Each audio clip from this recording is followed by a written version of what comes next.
E hoje eu estou aqui para falar de um tema muito importante, que muitas vezes desagrada um pouco alguns profissionais, porque fala sobre condutas médicas, de psicólogos, de fisioterapeutas, e muitas vezes nós falamos até de iatrogenias, que são erros na conduta desses profissionais relacionadas à sexualidade.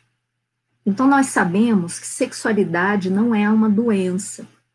Então, nós já tivemos uma mudança significativa no decorrer dos anos em relação ao papel dos profissionais que abordavam sexualidade. Então, se a gente fizer aí um recorte histórico, nós vamos ver que por muito tempo a sexualidade médica ou o exercício da sexologia, ele mais servia para cercear o direito das pessoas, para controlar. Então, nós sabemos que aconteceu já muitas coisas relacionadas à homossexualidade e algumas práticas sexuais também, como a masturbação, que eram muito criticadas por parte dos médicos. Então, mais ou menos no século XVIII, no século XIX, o que acontecia era um cerceamento da sexualidade das pessoas. E aí, já no século XX, mudou um pouco, porque começaram os estudos da sexualidade. Então, nós tivemos alguns pesquisadores que avaliavam a sexualidade dentro dos laboratórios, Master e Johnson, na década de 60 e 70. Então, foram pesquisadores que estudaram comportamentos. Nós tivemos relatório Haidt. Então, foi um período de descoberta da sexualidade das pessoas. E hoje a gente vive um período que a sexualidade é para todos. Então, se fala mais hoje de novas formas de vivência da sexualidade, isso é mais permitido, a sexualidade relacionada a algumas doenças, a idosos, a deficientes, coisa que antes não se falava. Então, hoje se prega que a sexualidade é algo muito importante para a qualidade de vida, e por isso as pessoas, cada vez mais, têm o direito de viver isso. Então, se fala mais em relação a isso, das pessoas terem o direito de viver essa sexualidade. E assim, as pacientes estão cada vez mais trazendo para os consultórios aspectos relacionados à sua sexualidade, dúvidas, até porque elas veem na televisão, vários programas abordam, na internet muita informação, muitos ginecologistas também estão trazendo informações. Então, se as mulheres levam mais para os consultórios as queixas, elas ficam mais sujeitas ao comportamento desses profissionais, não só médicos, mas psicólogos e fisioterapeutas. E aí, nesse momento, é hora da gente pensar, avaliar até que ponto essas condutas estão adequadas, tanto em relação ao olhar do profissional, que pode ser, por um lado, o julgamento, e por outro lado, até o julgamento e uma crítica, e por outro lado, um excesso também, mas por um lado relacionado ao comportamento da mulher em relação às suas escolhas. Então, nós temos, às vezes, um extremo de mulheres que vivem livremente a sua sexualidade e por isso são criticadas, e no outro extremo, aquelas mulheres que não querem vivenciar a sua sexualidade, por exemplo, pelo celibato, querem esperar o casamento. Então, o que eu vejo muitas vezes no consultório é que mulheres que estão nesses extremos se sentem criticadas, se sentem podadas pelos profissionais. Elas geralmente não vivenciam a sua sexualidade sem ser alvo de críticas por esses profissionais. E o que me motivou a fazer essa live foi justamente essa semana eu ter atendido uma paciente que falou que o seu médico, que a sua médica tinha sugerido que ela tivesse um relacionamento extraconjugal. Então, isso me fez refletir até que ponto nós estamos ultrapassando o limite, né, da nossa autoridade, porque a relação médico-paciente é uma relação de autoridade, é uma relação de poder, porque existe uma pessoa que detém o conhecimento e a outra que precisa daquela informação, daquele tratamento. Então, nós não podemos dizer que é um relacionamento entre duas pessoas iguais, não é uma conversa entre amigos em que não há uma relação de poder. Tanto em relação a professores, em relação a médicos, profissionais, existe uma hierarquia naquele momento em relação ao que aquela pessoa está fazendo pela outra. Então, nesse momento, por causa da sua autoridade, as palavras devem ser muito medidas. Nós não podemos achar que é uma conversa entre iguais, porque o impacto que aquilo vai causar na pessoa pode ser muito significativo. Então, apesar de ser um assunto que muitas vezes não agrada os profissionais, o que eu queria dizer é que eu recebo muitos pacientes que têm queixas relacionadas à conduta de profissionais.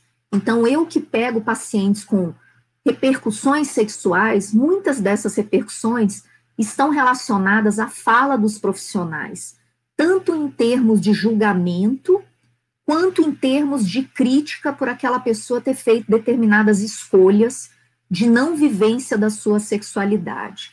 Então, a gente às vezes vê na internet várias pessoas que não seria errado colocarem como, tem que viver a sua sexualidade livremente, né, uma onda feminista, o que é muito favorável, mas quando a gente está no consultório, nós temos que respeitar a individualidade das pessoas, e às vezes os nossos valores são diferentes daquela pessoa, e nós não podemos impor os nossos valores, e muitas vezes é isso que acontece.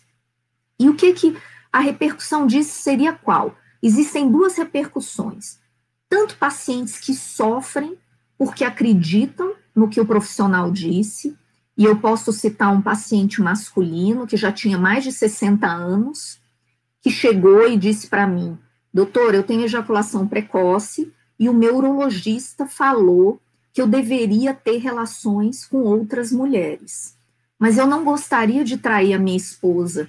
Você acha mesmo que para eu curar o meu problema eu devo ter relação com outras mulheres? Então, olha só a seriedade disso.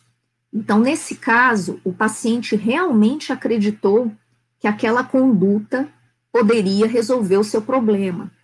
E ele, querendo viver bem com a sua mulher, poderia correr o risco de fazer isso, não avaliando as consequências.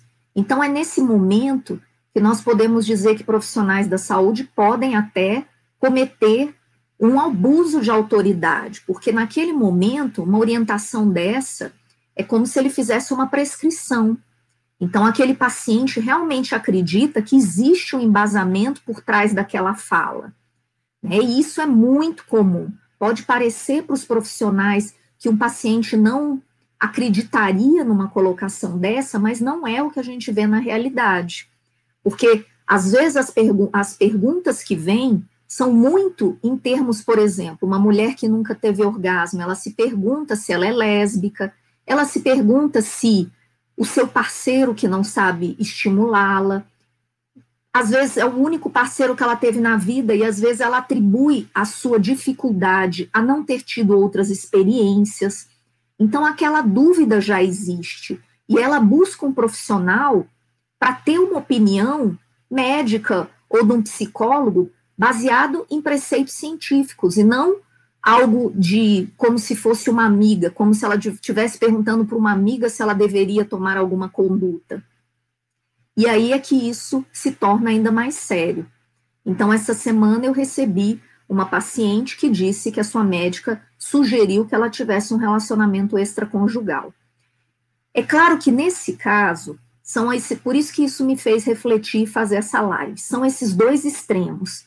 Se por um lado, alguns pacientes acreditam, a fala da minha paciente foi, nossa, minha médica é muito louca, olha o que ela disse. Então, eu gostaria de falar para os profissionais refletirem a impressão que eles estão passando, porque essa paciente trouxe o nome, o sobrenome da profissional que fez isso. E às vezes eu pego no consultório consequências ainda piores, porque não raramente problemas sexuais masculinos ocorrem, eu já tive alguns casos de casais que passaram por isso. Por exemplo, existe um casamento, esse casal se separa, a mulher tem relação com outras pessoas, e quando ela volta para o relacionamento, aquele homem já não consegue mais desempenhar adequadamente a função sexual pela sua autoestima baixa, por ter por saber que a mulher viveu outras experiências. Então, não é raro eu encontrar essa história de casais em que homens jovens passam a ter problemas sexuais. Então, às vezes, aquele casal jovem, que às vezes se relacionou desde o início da vida, e aí teve uma crise no relacionamento, e por isso terminou e cada um foi viver a sua vida. Mas, em algumas vezes, a mulher vivencia mais experiências. E depois, quando esse casal retoma o casamento, o homem não dá conta. E, às vezes, nós encontramos, nessas situações, a intermediação ou a sugestão de algum profissional para que essa outra pessoa vivesse isso. Então, o que acontece é que essa mulher chega para mim, às vezes, no consultório, muito chateada, muito frustrada com o profissional que sugeriu que ela deveria se separar e ter relação com outras pessoas. Porque muitas vezes é um caminho sem volta.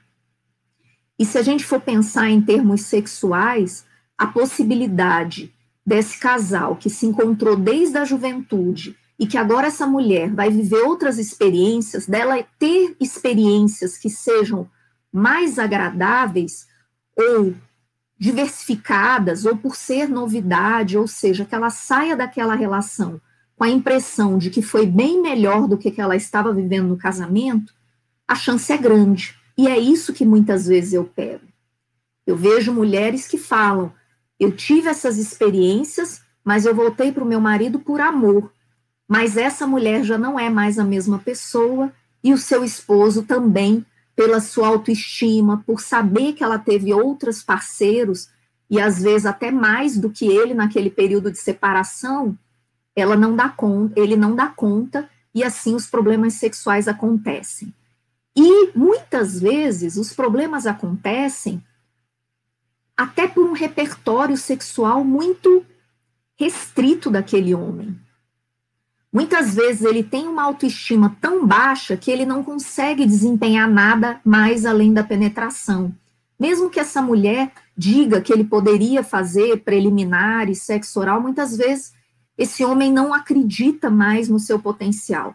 E eu estou trazendo isso para nós, profissionais de saúde, termos muito cuidado com essas falas que induzem pacientes a fazer coisas que depois eles vão se arrepender. E, infelizmente, isso não é raro. No caso da minha paciente dessa semana, é natural que alguns pacientes tragam dúvidas em relação ao que devem viver, inclusive relacionamentos extraconjugais. Nós não podemos julgar, nós não podemos criticar, mas também nós não podemos incentivar como uma pessoa como uma amiga que está dando uma sugestão e que às vezes não está vivendo aquilo na sua vida e às vezes faz a outra pessoa até, digamos, entre aspas, cobaia, deixa eu ver para outra pessoa viver algo que eu gostaria de viver. E assim a gente vê profissionais sugerindo casas de swing e outras coisas, outras práticas que às vezes a pessoa não faz, mas que ela quer, digamos, experimentar por outra pessoa. E isso é muito perigoso. Então, como eu disse, nós não vamos julgar. Se essa mulher chega com esses questionamentos, e muitas vezes os pacientes nos colocam nessa cilada, porque elas perguntam se deveriam ter relacionamentos extraconjugais e outras práticas, e nessa hora, pela minha formação em psicologia, eu fiz 3 anos de psicologia, os psicólogos que são os mais habituados a receber esse tipo de questionamento, é muito claro na prática dos psicólogos que não é profissional, não é ético dizer o que a pessoa deve fazer. O que esse profissional deve fazer é questionamentos para que essa pessoa veja os prós e os contras de cada contexto. Então, que ela tome as decisões. Nós também não temos que estar do outro lado como moralistas, dizendo que o paciente não pode fazer algo que ele quer fazer, mas que ele já decidiu que ele quer fazer. Mas também, por outro lado, nós não podemos ser aquela pessoa que diz, se eu fosse você, eu viveria isso. Então, é nessa hora que nós devemos ter cautela com as falas que nós falamos para os pacientes. E por que que médicos são mais sujeitos a cometer esses erros? Porque dificilmente um médico gosta de dizer eu não sei. Então, como eu disse no início, a medicina é uma relação, a relação médico-paciente é uma relação de poder que alguém diz o que a outra pessoa deve fazer. E isso é muito válido, apesar de estar cada vez mais sendo questionado, né, a autonomia do paciente de decidir, mesmo em relação ao seu tratamento, mas isso é muito claro em doenças. Sem dúvida, o médico é o detentor do conhecimento. Isso vem também sendo ameaçado pelo Google, muitos pacientes chegam muito informados no consultório, mas não podemos negar que é uma relação de poder. Então, os médicos têm muita dificuldade de dizer eu não sei, tem muita dificuldade de dizer eu não tenho como saber. Mas nós temos que lembrar que sexualidade não é doença. E quando nós estamos falando de comportamentos humanos, nós não podemos dizer o que as pessoas devem fazer. Cada pessoa tem a sua história de vida e é baseado no que ela viveu que ela vai fazer as suas escolhas. E às vezes, no momento de desespero, ela pode estar ali, depois de uma briga, fragilizada, perguntando para o profissional a opinião dele. E muitas vezes ela pode seguir o que aquele profissional disse.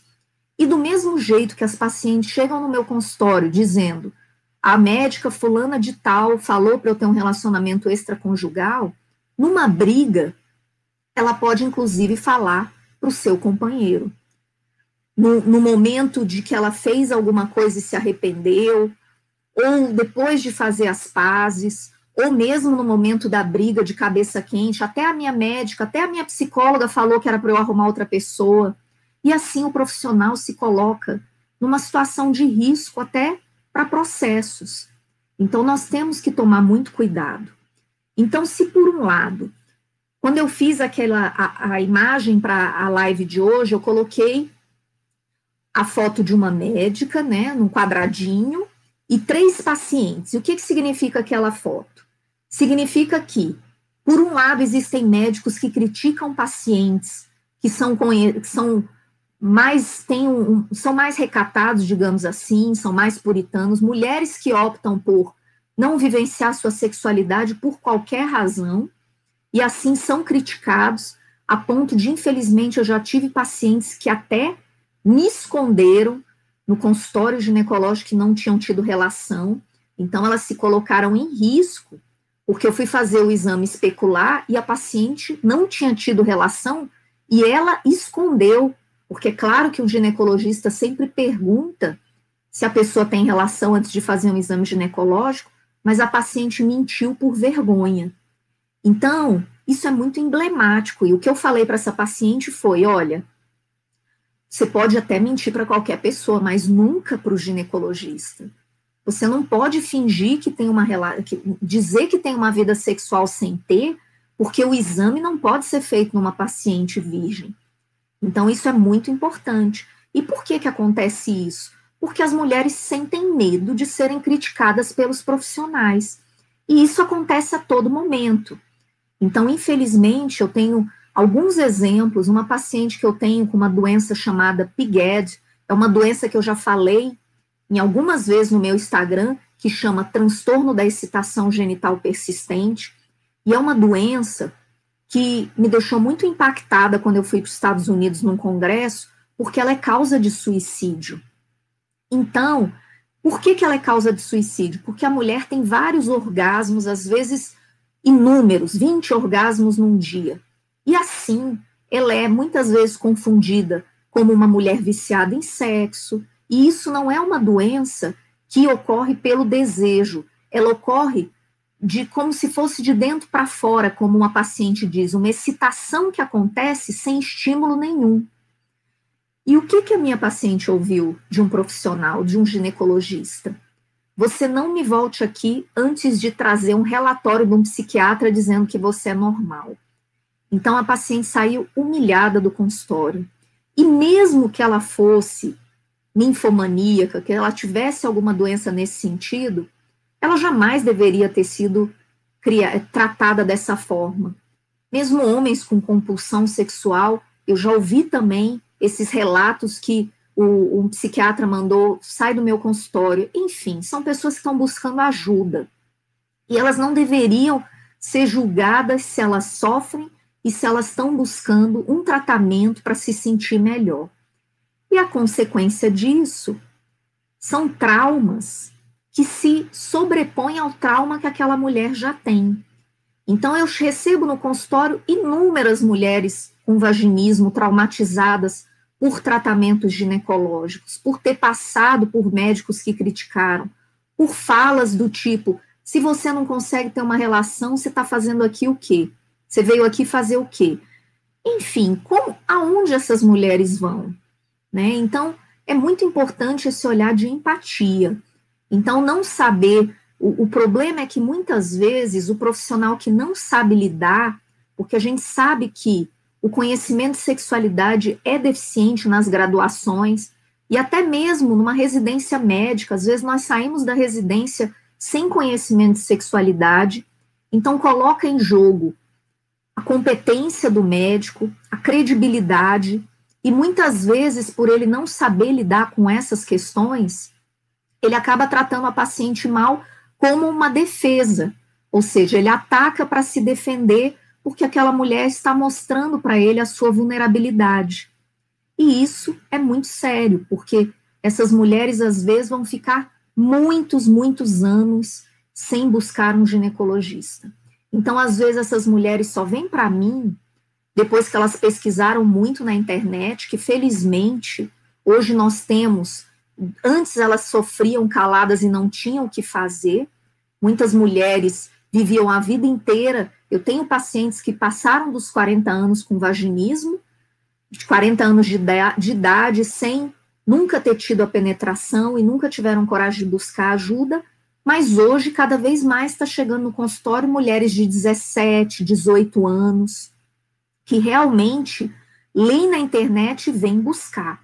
E se elas estão tendo informação, elas também vão cobrar dos seus ginecologistas, porque não é todo mundo, os sexólogos não vão dar conta de todos os problemas sexuais que existem. Então, é natural que elas se informem na internet, em programas de televisão também, porque a seriedade maior das questões é as pessoas saberem mais do que os médicos. Então, um exemplo disso foi a minha pesquisa de mestrado, que mostrou que 40% dos médicos, não só ginecologistas, médicos de diferentes áreas, não sabia ou tinha certeza que a homossexualidade é uma doença, ou não sabia ou achava que era. E isso é muito sério.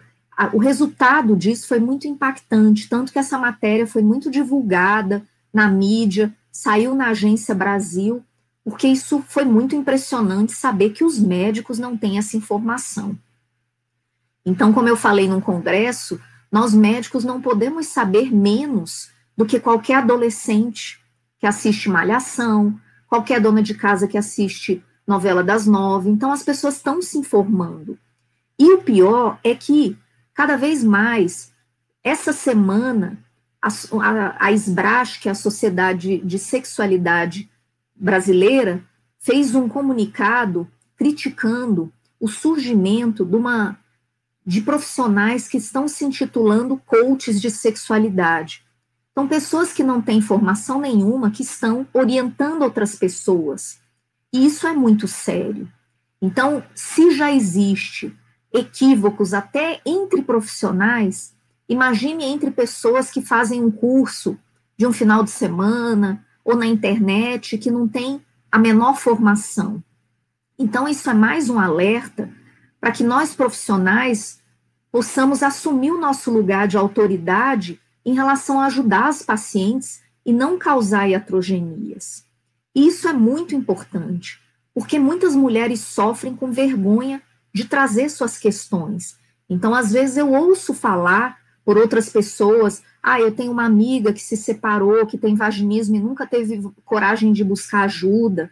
Então, as pessoas estão sofrendo e muito inibidas de buscar ajuda.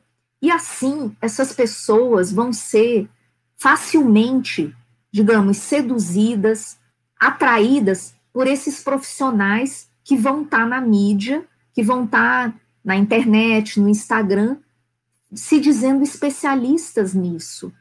O acesso vai ser mais fácil, e como essas pessoas não vão poder atender em consultório, muitas vezes é para essas pessoas que esses pacientes, essas pacientes que tanto sofrem vão.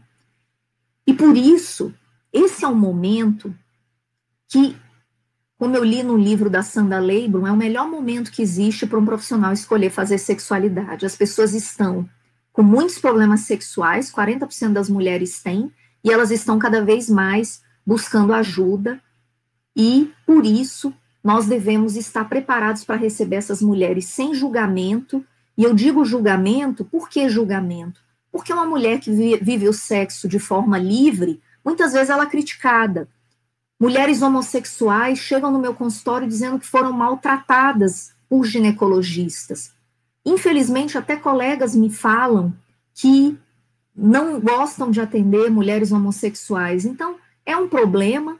E assim, a tendência disso é que os pacientes que cada vez mais são espertos vão buscar profissionais quando tem a opção. Infelizmente, nem todos podem escolher, mas eu ouço das minhas pacientes que elas nunca foram tão bem tratadas por um ginecologista, e claro que ela vai falar para outras pessoas e assim eu vou cada vez mais atrair pacientes que são discriminadas por outros profissionais e que estão perdendo cada vez mais pacientes. Então, nós devemos tomar o cuidado. Quando eu coloquei aquelas 3 caixinhas no post, era para dizer que as mulheres que vivem o sexo livre, que estão vivendo a sua sexualidade com mais liberdade, sem tanta rigidez, sem tantos tabus, elas são muitas vezes criticadas por ginecologistas, e aquelas que querem se guardar para um casamento também têm o direito às suas escolhas. Então, muitas vezes, é exatamente essas mulheres que vêm dizer para mim, num direct no Instagram, me agradecer por eu ter validado a situação delas e não criticado. Porque essas mulheres também se sentem criticadas, é como se o mundo todo fosse tão erotizado que elas se sentem um peixe fora d'água. E muitas vezes a opinião, a impressão de quem não atende consultório é que nós estamos vivendo um período de muita liberdade sexual, mas por outro lado também tem várias pessoas que não estão vivendo isso e que gostariam de ser respeitadas nas suas escolhas.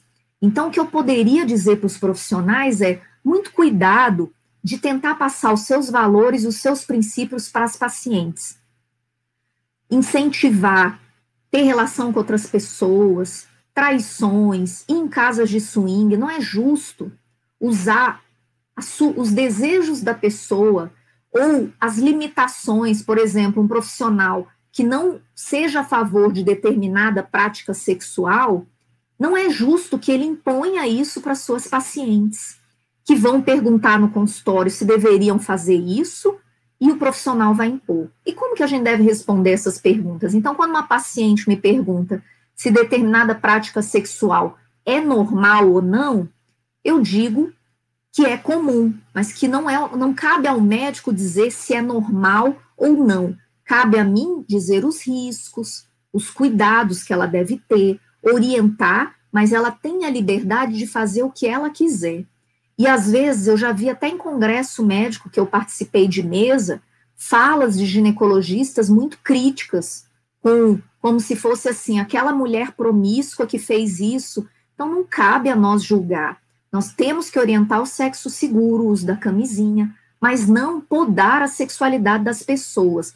O que nós podemos é prevenir sofrimento, porque existem mulheres que vivenciam o sexo de forma livre, mas no fundo elas não gostariam de estar vivendo aquilo, elas estão em busca de um companheiro, de um relacionamento, e elas sofrem por estar vivendo aquilo.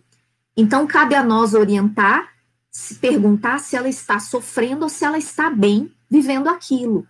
Quais as motivações que fazem ela estar vivendo aquilo naquele momento? Não de forma crítica, mas de forma empática e no intuito de ajudá-la. Porque algumas mulheres que vivenciam o sexo livre, às vezes elas estão sofrendo também. Às vezes elas estão num padrão que não é o que elas gostariam de estar. Quantas mulheres vão em casa de swing pressionadas pelos parceiros e elas não gostariam de estar ali? Quantas mulheres estão vivendo troca de casais porque elas têm medo de perder seus companheiros? Então, é por isso que nós devemos ter esse olhar de o que essa mulher dá conta, o que é válido para ela, que não é válido para mim, mas tudo bem.